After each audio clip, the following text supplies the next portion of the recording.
a YouTube channel, Negotiating Mastery, and basically all they do is clip up his material. But I saw two this past weekend that I thought were really great. And had some great feedback lessons for us as leaders and communicators in business.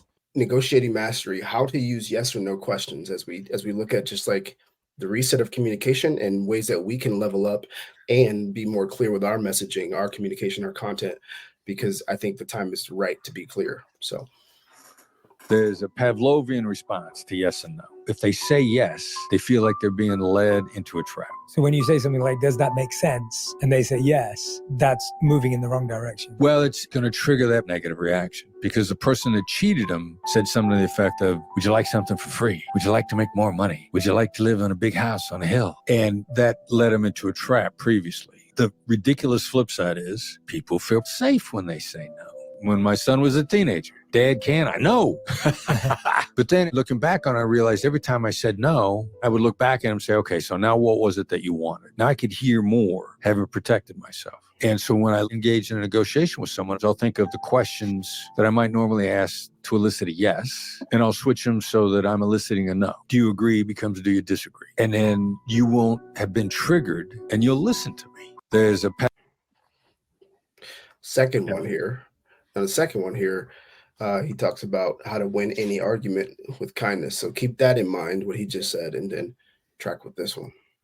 All right, there we go. He honks at me. I think I'm out of his way, but he wants to park where I am. And he drives by me and he's running his mouth as he goes by. Clearly, something has got him wound up before he ever saw me. I'm not the type to let this pass for a whole variety of reasons. So, of course, I walk right over to his car. And as he's getting out and he's glaring at me, I'm like, are you okay? He goes, yeah, of course I'm okay. You're in my way. I said, yeah, no, seriously. Are you okay? Are you okay?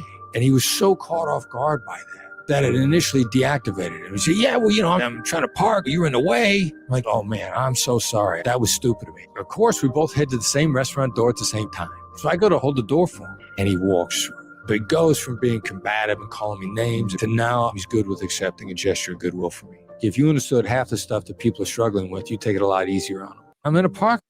It's good. Yeah, really good. And thinking from the leadership perspective, it's like going to the yes no thing. Ultimately, he's talking about making people feel protected, feel safe, and then in conflict, resolving the conflict by he's being interested in that person.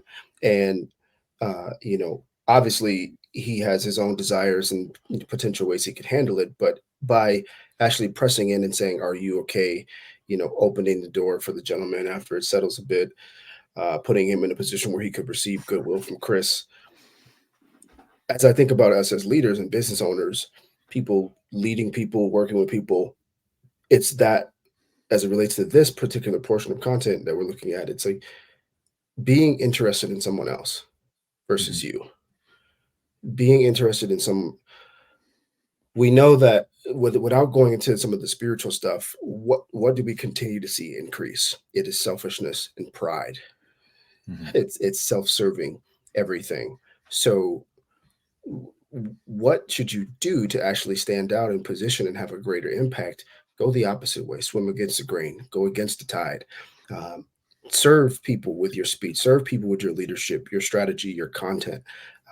In a meeting, you're having a tough call with a tough situation with an employee or partner. It's like, take a step back, flip it, be more interested in them. What's going on? I just really love it works. I have a distinct memory.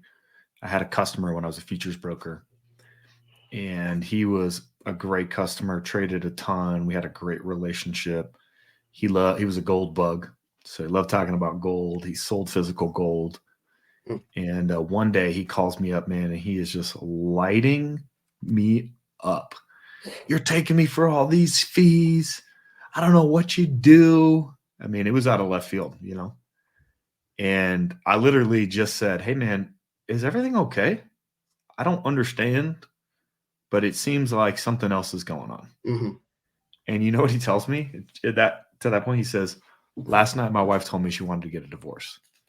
It had nothing to do with me at all, and everything to do with him. So that's invaluable wisdom that was a great reminder for me. Yeah. The other thing is the yes, no question. I've started to use that quite more frequently. We actually So, you brought this up months ago. We were talking about this. You brought it up really quickly. A good example on a cold call is, hey, is now a bad time? Right? Instead of saying, is now a good time? Yeah. Right? No, it's not a bad time. Or, yeah, it is a bad time. Hey, cool, no problem. Why don't we schedule for it? Yep. And his other famous one is it a ridiculous idea? So, you need somebody's help for something. Hey, is it a ridiculous idea if you would help me real quick? Is it a ridiculous idea if we jumped on a phone call? Is it a ridiculous idea? Because people would say, well, no, that's not a ridiculous idea. Might not be my favorite idea, but it's not a ridiculous idea. Mm-hmm. And that's good. And so, playing into the human psychology, he also says, don't ever be so dead set on what you want, you wouldn't take a better deal, which is this whole mindset of if you're stuck on what you want and they're stuck on what they want, you get nowhere. Facts.